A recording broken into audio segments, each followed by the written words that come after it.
My daughter has become a degenerate after finding a goth boyfriend and slapped me in front of him to try assert dominance over me, so I called the police on her. My 16-year-old Isabel was always the perfect kid. Straight A's, honor roll, volunteered at the animal shelter every weekend. Then she met Shane at some house party in October. First, it was just black clothes and heavy eyeliner. I figured it was a typical teenage phase. My wife said to give her space, but then everything changed fast. Her grades tanked from A's to D's literally overnight. She quit the debate team she'd been captain of for 2 years. Started coming home at 2 a.m. on school nights smelling like cigarettes and something else I couldn't identify. The breaking point came when her English teacher called. Isabel had written an essay about how parents are fascist oppressors, and school is a prison system designed to crush creativity. This from a kid who used to write poetry about sunsets and volunteer to read to kindergartners. Last month, while doing laundry, I found a small baggie of white powder hidden in her jeans pocket. My heart stopped. When I confronted her that evening, she screamed that I'd violated her privacy and had no right to go through her things. She called me a helicopter parent and said I was suffocating her spirit, but what really set me off was when Shane showed up 20 minutes later. Like she'd texted him for backup the moment our conversation started. This scrawny kid with black nail polish, stretched ear piercings, and a face full of metal had the absolute audacity to lecture me about how to parent my daughter in my own house. Said I was being controlling and toxic, and that Isabel was finally becoming her authentic self. He kept using words like gaslighting and emotional manipulation, like he'd read some psychology textbook. Isabel just stood there nodding along like this 17-year-old high school dropout was some kind of relationship guru. It was like watching my daughter disappear before my eyes and be replaced by this angry stranger. That's when I calmly told Shane he needed to leave immediately. This was a family matter, and he had no business being involved in our household decisions.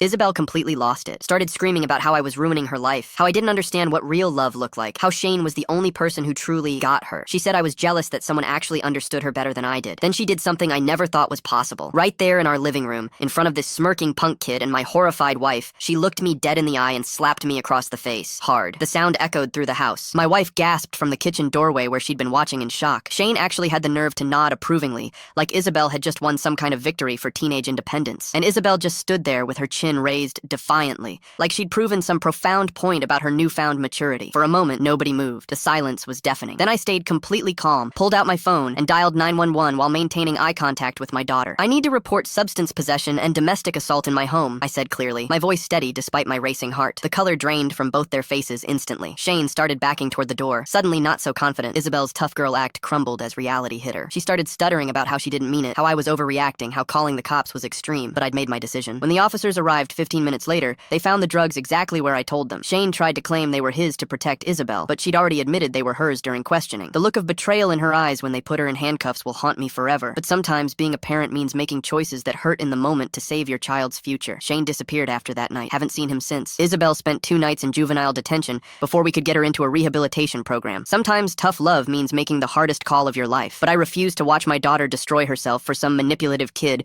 who'll probably be gone by graduation anyway.